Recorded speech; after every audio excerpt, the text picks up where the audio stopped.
Så. Okej tjejer, då hälsar jag välkomna till den här eftermiddagens poesiworkshop med Nanna Aida Svendsen. Och ja, som ni alla märker och känner av och vet om, så är det turbulens i världen och kanske också inom oss. Vi expanderar, vårt medvetande ökar, vi utsätts för utmaningar och helt nya tider. Och det kan ju göra både ont och vara smärtsamt och kännas lite skrämmande ibland. Och då kan poesi faktiskt lugna själen, läka det inre så att vår ursprungliga styrka kommer fram. Och det är väl det, Nanna, som du ska prata om idag på engelska. Jag vet att du förstår mig när jag pratar svenska. Jag ville bara hälsa välkommen till ni som lyssnar och ni som sen kommer lyssna på inspelningen. Men jag lämnar över ordet till dig, Nanna. Varsågod. Okay. Thank you, Yvonne. Thank you, Agneta. Nice to see you there.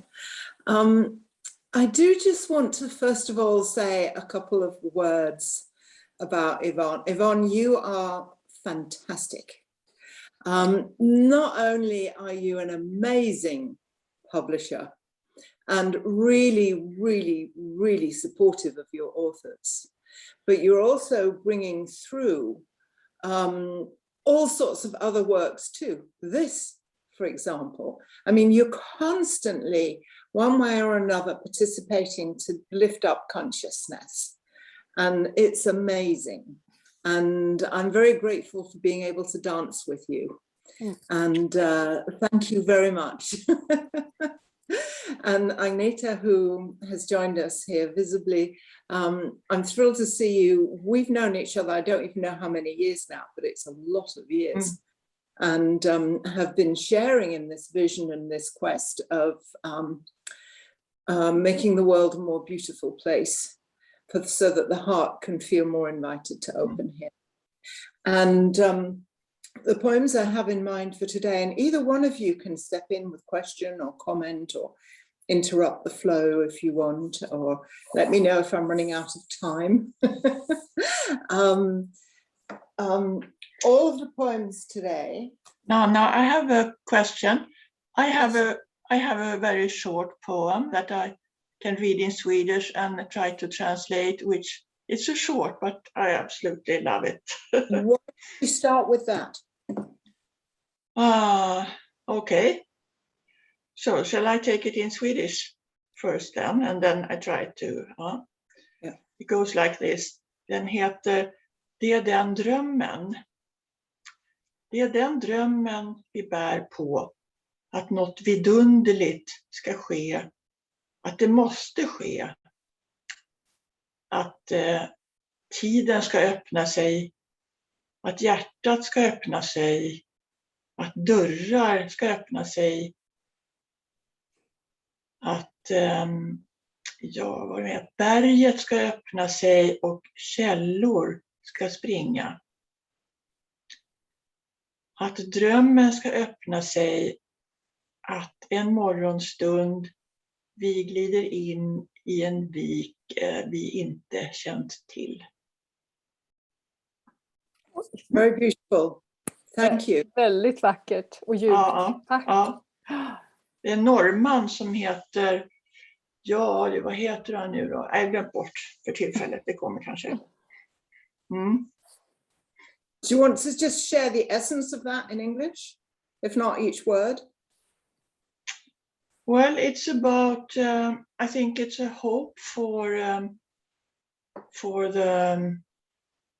the heart to open for a beautiful world that is waiting for us around the corner, around in this vik, in this bay where we don't know what's going to happen, but we're sort of gliding in there one early morning.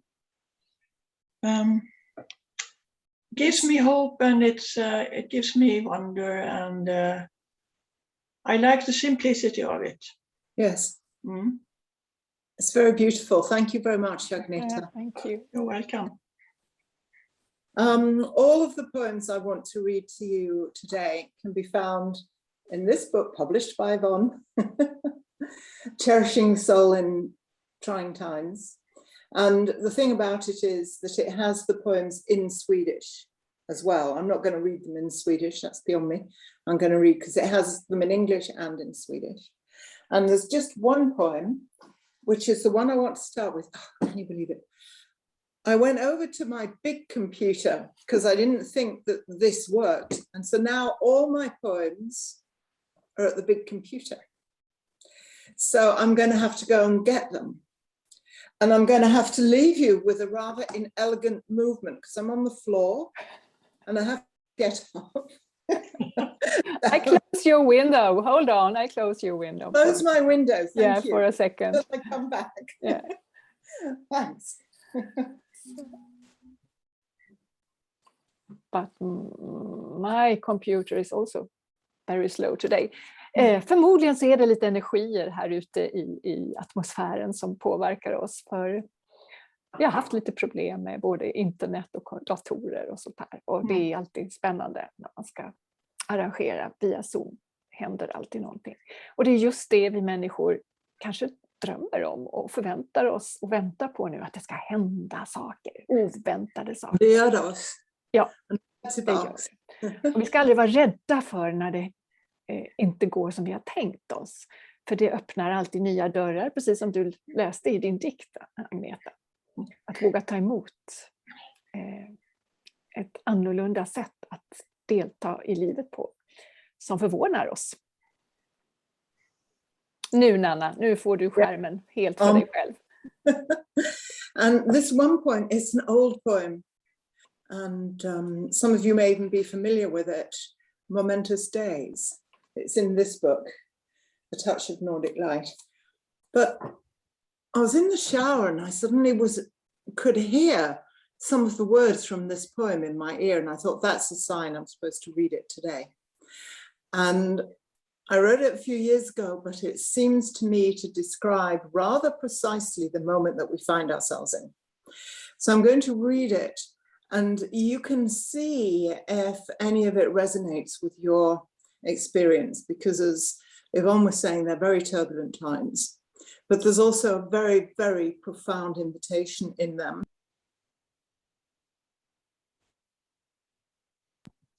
Did you not hear any of that?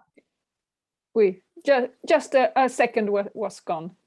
Okay, so you can hear me now again. Good.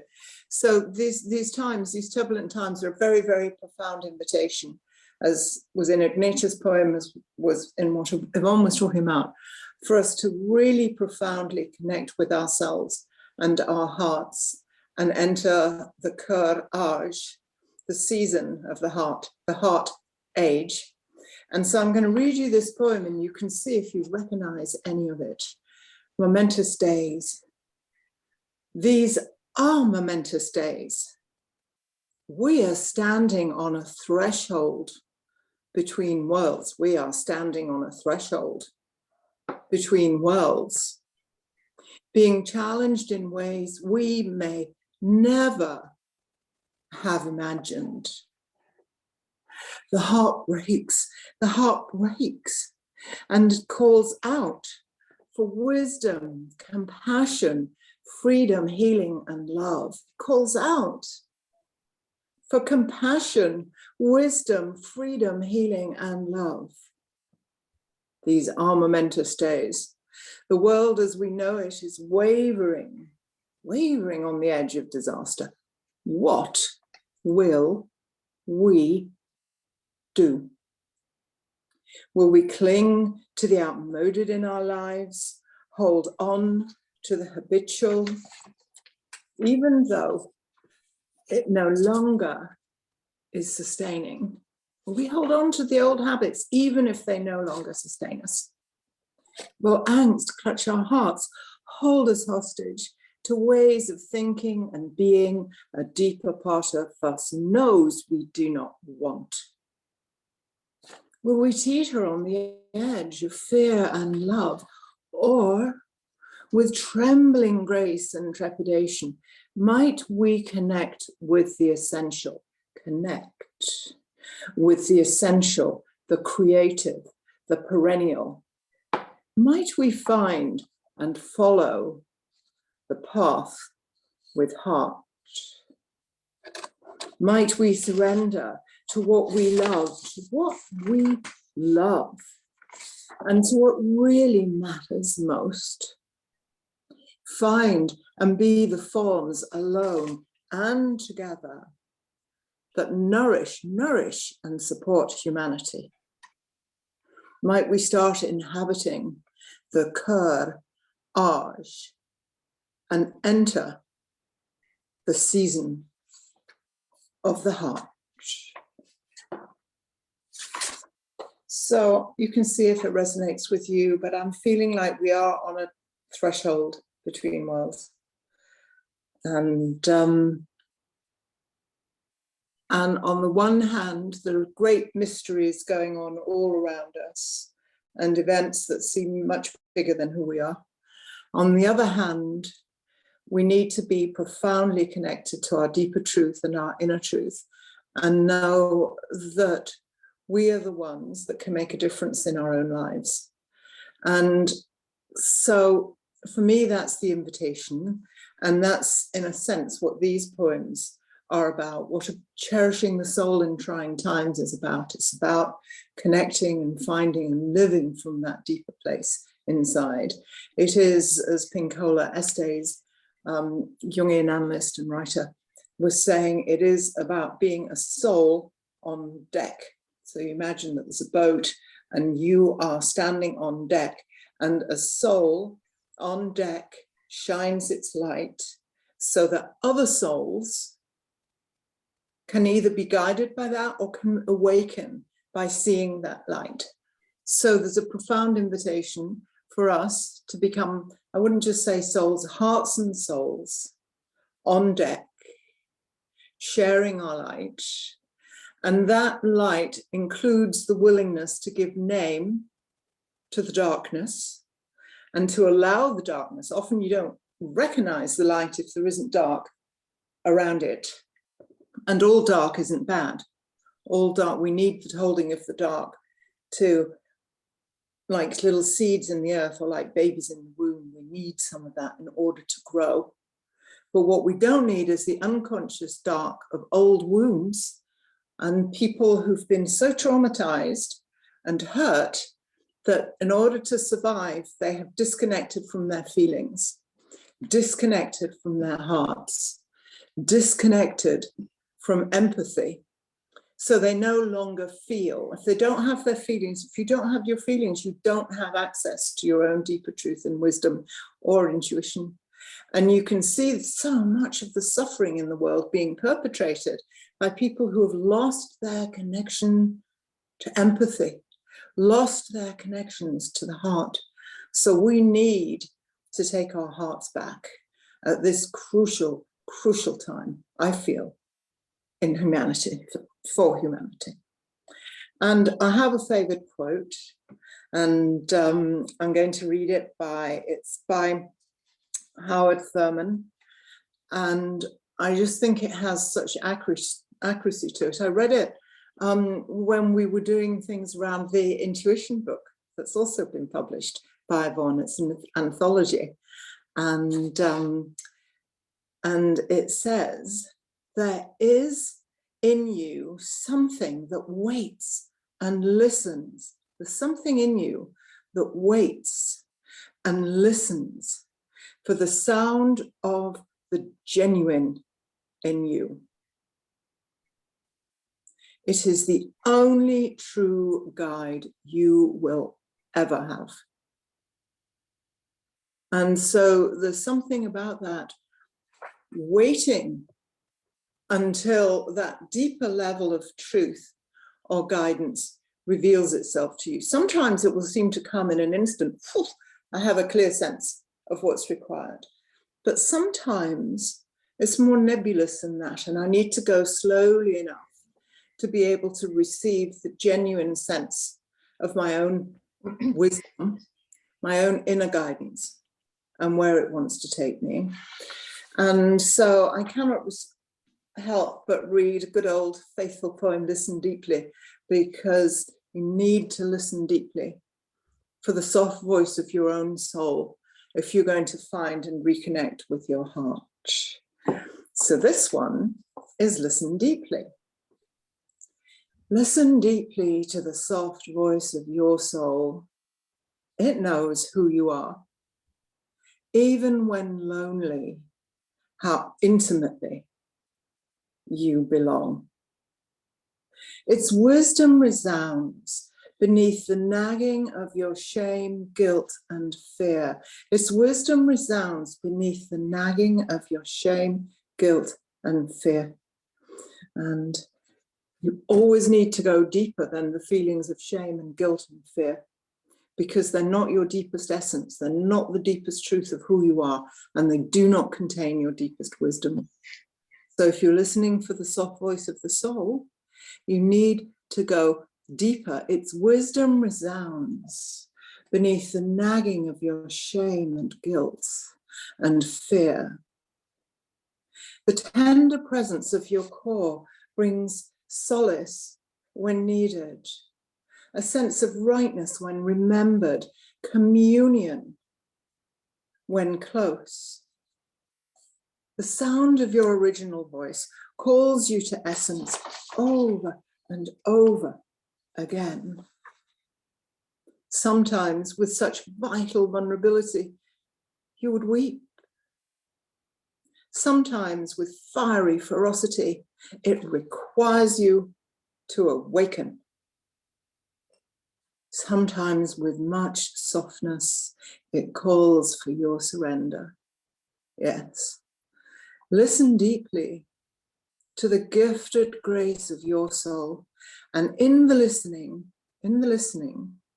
may the beauty of your life be revealed.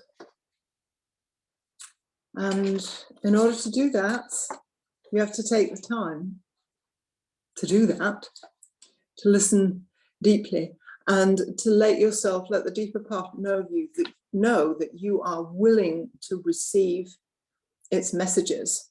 And sometimes it does it very kindly in a very soft whisper, but sometimes with a ferocity that it fells you. It might do it through sickness, through accident, through, I think you can see in some ways collectively it's happening with a ferocity, because it's so in our face now that the way we are living on this planet is not sustainable, though many, many beautiful instances of recreating sustainability are actually happening.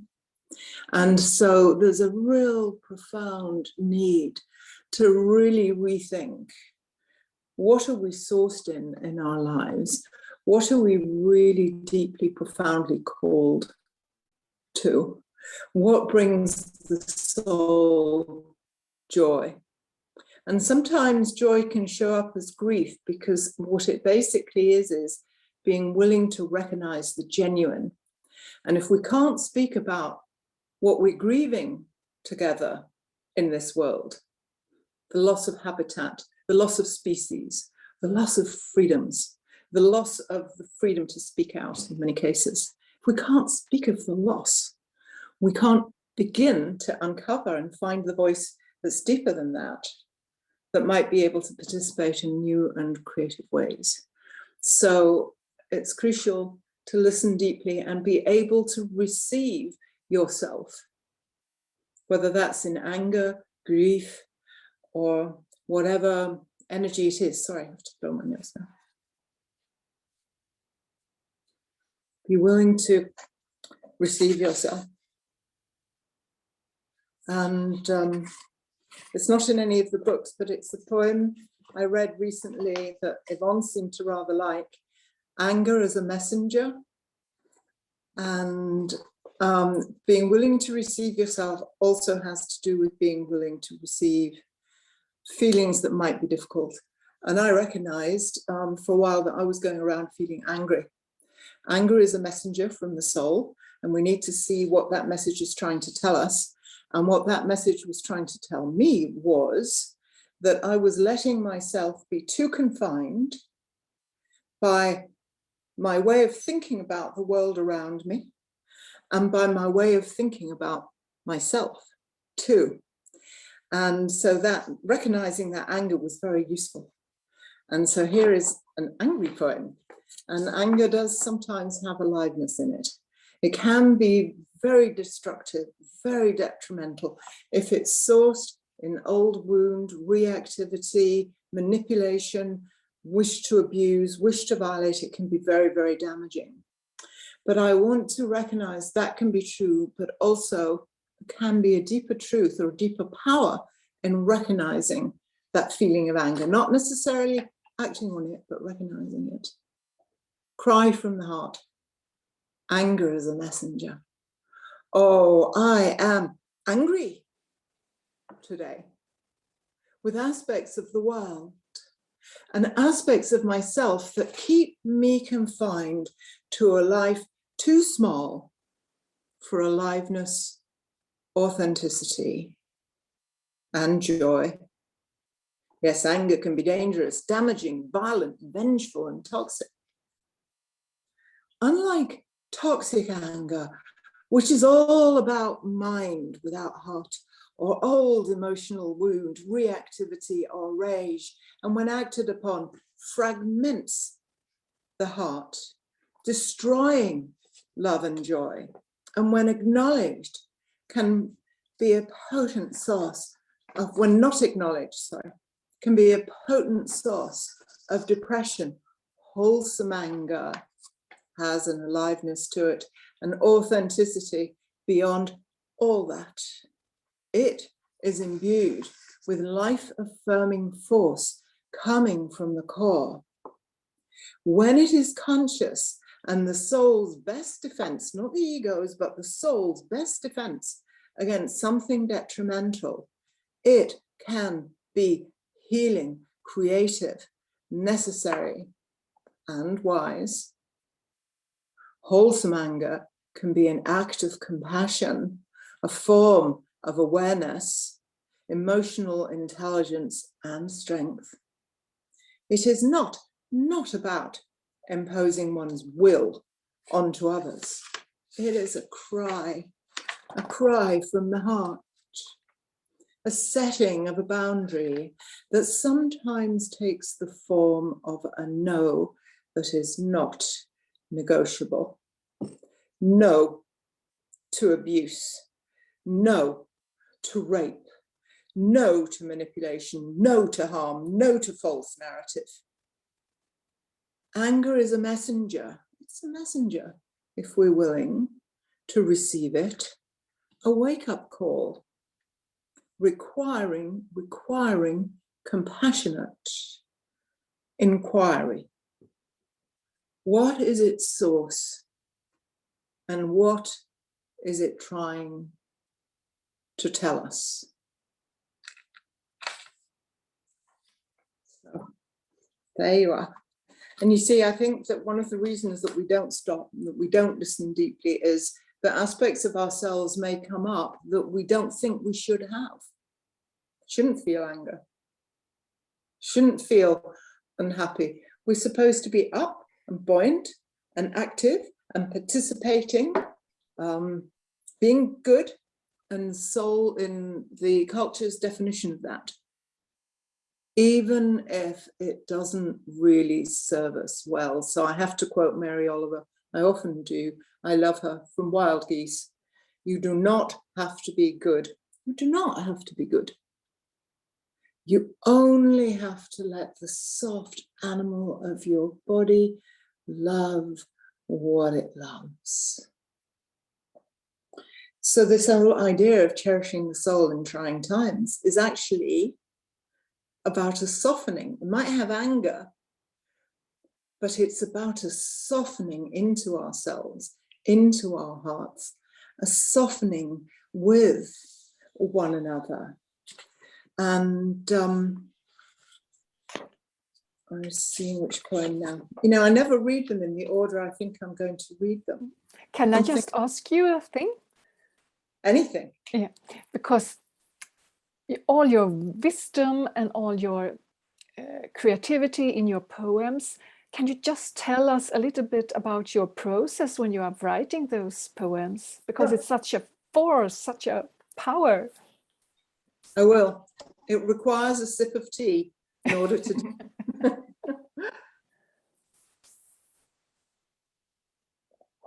Thank you, Yvonne. I'm very delighted to be a poet. It absolutely suits me well. And the work of the poet is always to try and uncover, an artist too, many artists, you're trying to uncover the deeper truth of the moment. And sometimes it's the pain of the moment. Sometimes it's a vision of the possible. Sometimes it's the beauty of the moment. And often artists and poets and writers have been the visionary ones in the community. And they don't work 9 to 5. And they don't work according to somebody else's discipline. They work because there's something deeper within them that's calling me, to come forward with. Now, I'm a depth worker and I'm passionate about the inner life. And so what I tend to describe most is my own experience of the inner life. And that experience is deeply enhanced by a communion with nature. So often you will see in my poems reference to the world around me, to the natural world around me. I'm blessed because I live in the countryside. And that's a great source of inspiration and solace, because there's a sense of communion with the exceptional wind that was blowing on the day that I was really angry. I felt like I wasn't alone in that feeling. But the thing with it is, with the poems, it's slightly mysterious. An idea will come, or a line, often the first line.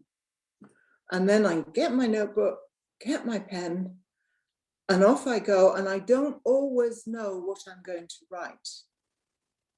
It sort of emerges. And sometimes it comes through almost like dictation, and sometimes it comes through like a message just for me. And sometimes it feels like it's a message for beyond me.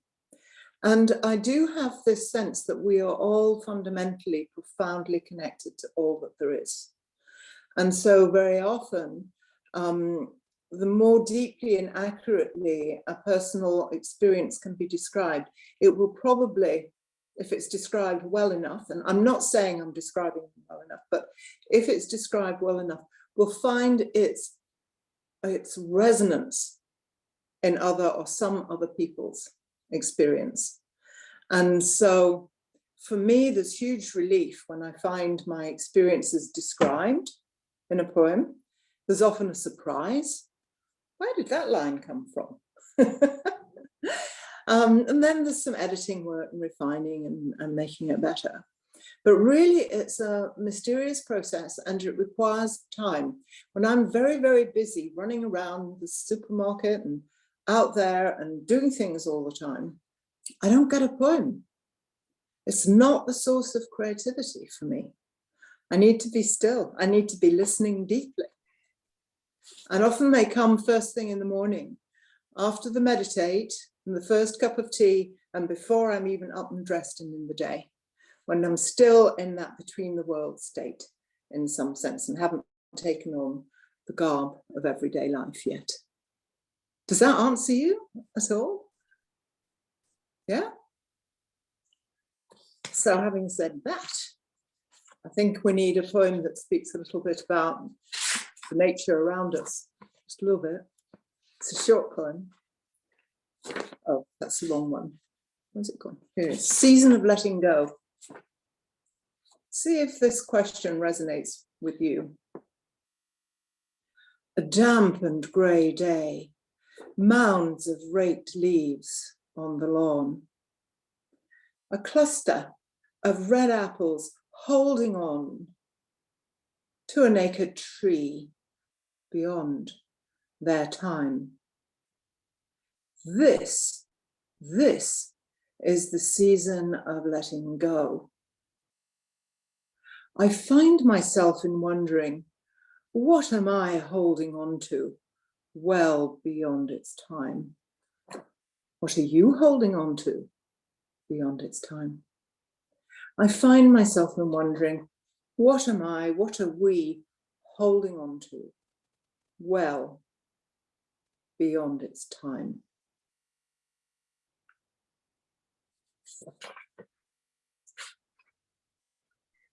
So that shows a little bit about the conversation that can be inspired. That was looking out of the window and seeing the apples on the tree. And that was the poem. This one is also a little bit inspired by nature. Golden leaves of fall. It's fall. And, you know, just as the trees are letting go of the old forms that are not going to serve them as they enter the new season, so we too need to let go the old forms that are not going to serve us into our new season, that won't allow us to step into or enter the bay that Agneta mentioned in her poem. In fact, sometimes you might not even see that bay if you're too all bound up in habits and busyness and not giving yourself a space to listen deeply. This is the golden leaves of fall. I stood beneath the beech tree looking up. I stood beneath the beech tree looking up at the golden sun speckled leaves, and I fell in love with the beauty of the tree, with the fall, with the beauty of the moment, with nature unfolding on this earth. What if we would stop the abuse? What if we would stop the abuse of ourselves, of one another, and the globe, and fall in love with life? What if we would fall in love with life on this small planet spinning in the vastness of the universe? What if we would treasure this sacred gift? And that might be a question you'd like to sit with for a moment.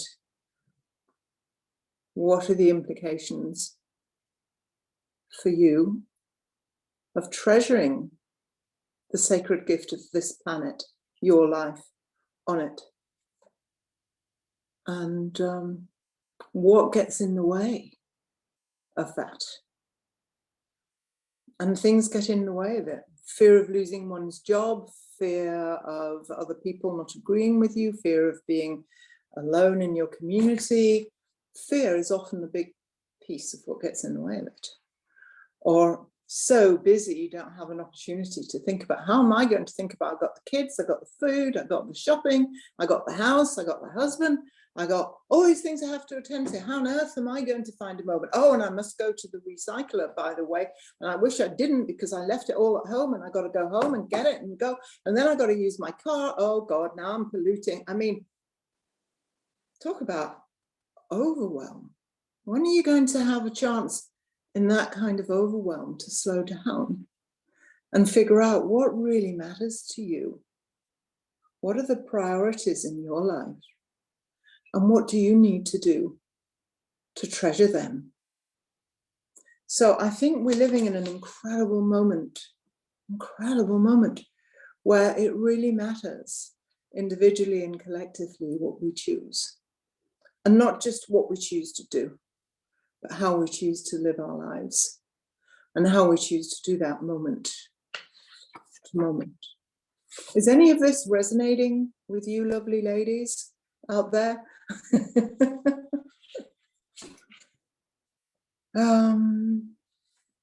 So I think there's just maybe a couple more poems and then I think we've done it for today.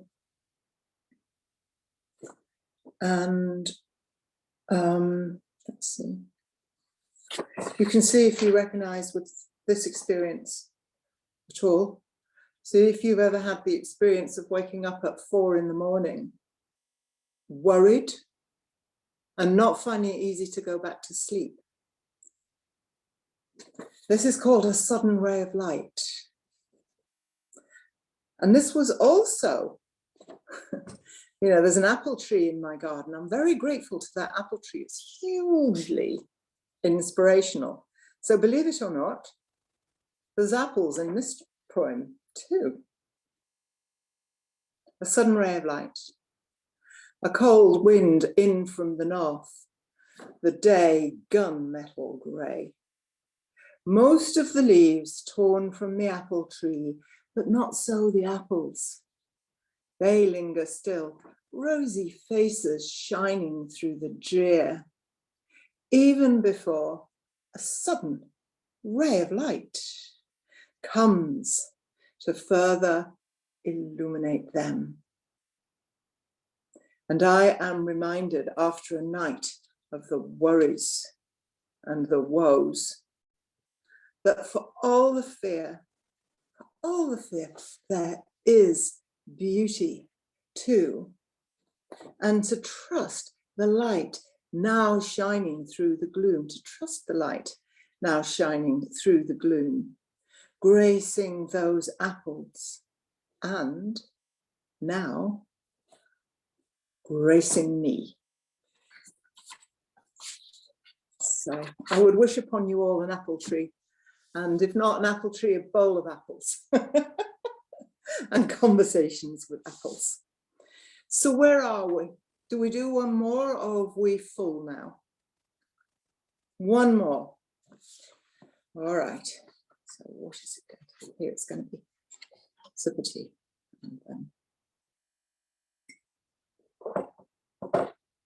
This poem is also in the Touch of Mullet Life. It's called So Easy. It's so easy to lose connection to that soft, silken sense of aliveness inside. It's so easy to lose connection to that soft, silken sense of aliveness inside. For the deadness of wounded hearts or mind alone to take control. It's so easy to be manipulated away from freedom and love, and never know that subtle, profound joy of communion with essence, and never dance to the silent pulse of the soul. But life needs us to dance. It's what we came here to do, to bring our gifts to the world, cherish them and share our grief as well as joy. And how can we do that? How can we do that from a deadened place inside?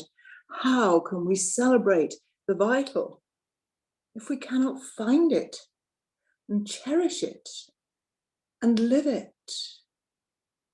Time to return to what really matters and invite the soft, silken sense of aliveness to grace us with its presence.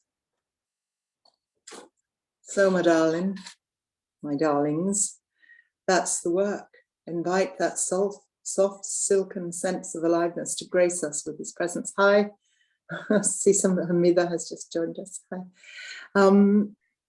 So that's the work, to find and reconnect with that sense of aliveness inside. And the sad truth is, and you can see if you resonate with this, but when I go for a walk in my local town, the expression on most people's faces indicates that they're not connected to that soft, silken sense of aliveness inside. They don't look as though they're living from their soul's joy. And that may be false interpretation on my part, and they may all be really lively, happy campers. But I think a lot of people in the world at the moment are suffering, struggling. Not all, but a lot of people are. And so the work, in order to be a light shining on deck to help ignite other souls, you need also to find the light within yourself. So, my darlings, I think that's what I have to say, but I am open to comments or questions if anyone has anything they want to add. Thank you so much, Nanna. You are such an inspiration for us. And I hope the listeners will take all your wisdom with them and maybe try to write their own poetry, because it's a healing process to writing poetry. Yes. And you are getting so deep inside us. So actually we have to write. It's like a beautiful force inside which wants to write something beautiful. But listen to you, Nanna. My God, that's amazing. And that's opening a treasure inside us all. I'm sure of it. Thank you so much for sharing all this wisdom with us. I'm so grateful. Welcome. Yes, I want to thank you too, Nanna. As always, I appreciate your poems and the reflections that it awakens, and that we could exchange reflections and ideas and so on. Thank you. Thank you. Thank you. Okay, it was such a nice hour in this afternoon, the 24th of October. And I'm so grateful for this beautiful moment with you girls. I will make a YouTube film of this, so you can look at it afterwards and send it to friends who need a little bit deeper poetry. And once again, thank you, Nanna. We see each other soon again. And it was so nice to see each other. So have a nice afternoon and stay in love. Yes, exactly. Everybody, stay. Stay in the heart. Yeah, that's good. Yeah. Thank you so much. Hej då. Bye-bye. Bye.